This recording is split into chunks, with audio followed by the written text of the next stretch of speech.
My wife, Sarah, has always been the creative type.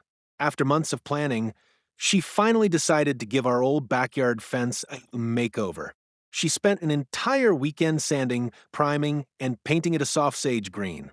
It completely transformed the backyard. Suddenly, our home felt like a cozy cottage.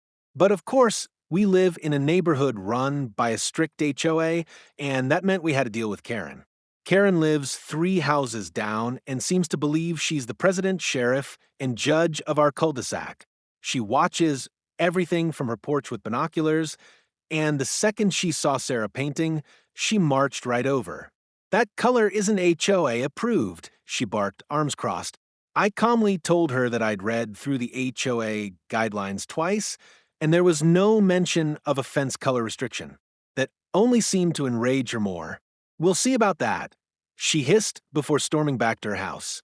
An hour later, as Sarah was adding a second coat, 2 police cars rolled up in front of our home. I was stunned. Karen had actually called the cops over paint.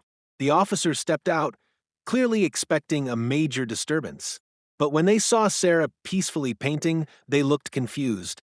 Karen came running out, waving a printed HOA handbook.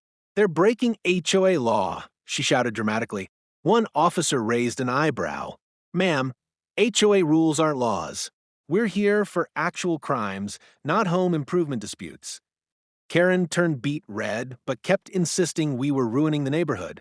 The officer sighed, glanced at our fence, and said, "Honestly, it looks great. What's the problem?" Karen sputtered something about property values before storming off in a huff. Just when we thought the drama was over, the actual HOA board president stopped by that evening.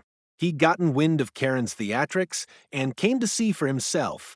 After one look, he smiled and said, "We've been wanting homeowners to freshen up their fences.